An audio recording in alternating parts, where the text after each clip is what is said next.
Welcome to game number 9 of Learning Chess Classics. In today's game, we have chosen the game between Ragozin, who needs no introduction. There's a famous opening named as the Ragozin defense, which is named after him. With the white pieces, he is a well known grandmaster, and with the black pieces, we have Noskov. Now, this game was played in 1930, and in this game, I actually call this game as one of the master classes of how to take advantage of the double bishop pair. And let's straight deep dive into this game and see how Ragozin used his double bishops to get a significant advantage. Now, Sicilian was played in this game, and knight f6 was played. Now, over here, the main idea, like the main theory, is bishop to d3 or knight to c3. But in this game, what Ragozin played was the move knight to d2. Now, the there are two reasons for playing knight d2 over here. Now, let's say if you play a move like knight c3, black often plays this move bishop b4, and this is a very annoying pin. So, what Ragozin played over here was the move knight to d2. Now, there are again, now if black plays bishop b4, you can simply go c3. And the second idea of playing knight d2 is that at some point white wants to play b3, bishop b2, and he wants to develop his bishop along the a1 to h8 diagonal, and the knight on c3 is not there blockading the bishop over here. So it's an interesting move. D6 was played, bishop to d3, and now over here it is important for black to play a move like knight d7, because the main idea is to actually get the knights to one of these squares and get rid of this bishop.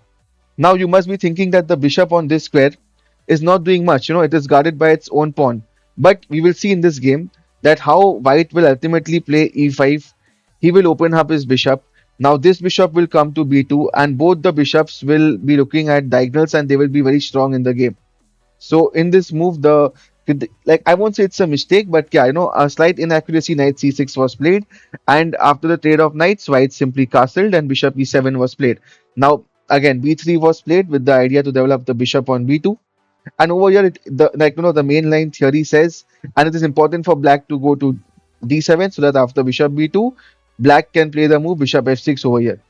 And after, let's say bishop f6, queen f6, the evaluation is more or less equal, and both it's a playable position from either sides.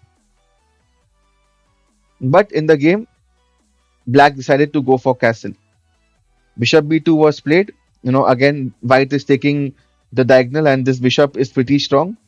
Now we see the move knight d7 with the idea that now black wants to play bishop f6.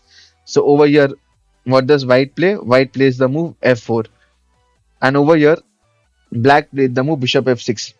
Now I would request you to pause the video and try to come up with the move that Ragozin came up here.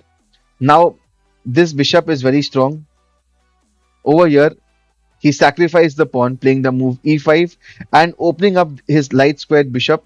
And his light square bishop on d3 is very strong, looking at the h7 square now. Black took the pawn, and here he played another good move, knight to e4, attacking the bishop. Now e takes f4 was played. You can go bishop e7. Bishop e7 is also a move, but after a move like, let's say, f into e5, white is very strong here, because this bishop is looking at this diagonal. This bishop is there. The queen can come to g4 or h5. This knight can come into the play at some point at jumping into g5, f6. This rook can come into the attack, and white is very comfortable over here. So in the game, what happened was e takes f4, and here after this we can just see that how Ragozin sacrificed a pawn. But look at the compensation he has. His bishop on his light square bishop is looking at h7. His dark squared bishop is sitting on a very strong diagonal. The queen is ready to jump into the attack. Let's say a square like g4, h5. The rook is ready to go on the h file, and you see how all the pieces are coordinating and they are ready to launch an attack. Now over here, let's say if black plays a move knight d5. Now over here, can you come up with the instant blow that white has to finish off the game? This did not happen in the game, but I would like to show you that how the finish is very nice over here with a double bishop sacrifice. bishop into h7 check, king h7. Now queen h5 check, and now over here you give up the bishop on g7. It's a double bishop sacrifice. Of course, if you take king g7, there is simply rook g4 check, and after king f6, queen g5 comes with a checkmate. And let's say you play a move like f5. Now over here there's a very nice move which it's actually a brilliant move. Over here white plays the move rook to g4, and this is such a great move because after f takes g4, now this f file has opened up. So you simply have queen h8 check, and now the rook comes in with f1 check, and now after bishop f8, this black is just busted and you are completely winning.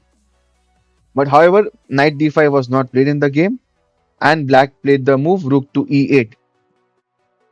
Now over here I want you to pause the video and try to come up with the move that white played over here. It's again a very interesting move. Now let's say if you play a move like bishop f6, this is also not bad because after gf6, yes, you have opened up the black king side and white is definitely winning over here. But what Ragozin played was the move rook takes f6, and we will see that why he kept the bishops over here very shortly. Now over here, queen g4 check was played. Now if you play a move like king h8, this is instantly losing because there are multiple ways to finish off. You can either play queen e4, you can even go queen h5, and there is no way how you can stop this mate over here. So in the game, after queen g4 check, black tried to run away with his king, king f8. He wanted to get his king out of danger, and now white played the move bishop a3 check. This is the reason why Ragozin kept his double bishop pair, because now he is stopping his king from running away, and now the only move over here is rook to e7. Now over here he played the move bishop takes h7. He is threatening a mate on g8, and this mate is unstoppable. Queen b6 check, king h1 was played. Now there is no way to stop the mate, so black tried to run away playing king e8, and after the next move, that is rook to d1, black resigned the game because there is no defense to queen g8 checkmate. And the reason I decided to show this game today is because this is actually a masterclass on how to use double bishops to your advantage. Now over here, the move that impressed me the most was this move e5. Now why is this move a brilliant move? Because black has just played bishop f6. He wants to trade off his not so good bishop with your very active bishop. So over here Ragozin plays the move e5. He's saying that I will not let you trade this bishop. My bishop on d3 is like now a monster. I'm looking at the h7 square. Then the knight is now not on f6. No, like just a move back. This knight has gone to d7. So this also opens up some ideas of queen h5 over here, because there's always an idea of pawn to e5, queen h5, and this square is always vulnerable. So after bishop f6, e5, this was just a masterclass move, opening up the bishop, not trading the dark square bishop, which is white strength, and now knight to e4, again a good move. Not letting the pawn come here, and attacking the bishop with the knight, and saying that okay, you can have my pawn, you can play the move e takes f4, but then what I do is I take your bishop with my knight, and now my rook comes in. My bishop on b2 is super active. My bishop on d3 is staring at the h7 square. The rook on f4 is ready to pounce into the attack with rook h4. The queen is ready to come to h5, and white is all set to launch an attack. And after rook e8, this is just the finish is so beautiful that he did not even play a move like bishop f6 and tried to ruin his structure, but it was a rook sacrifice, rook f6, gf6, and now queen g4. And after bishop a3 check, black is just busted over here. So with this we come to the end of game number 9 of Learning Chess Classics. I hope you enjoyed the game as much as I did, and I hope you learned something from this game, something valuable. And and I hope you guys have understood you know the power of the double bishops with this game. I call this the game of the double bishop pair. So if you like this video, don't forget to hit the subscribe button and do like this video. And we will come up with more classics in the coming days. With that, I'll take your leave, and I'll see you soon in the next episode of Learning Chess Classics. Bye, guys.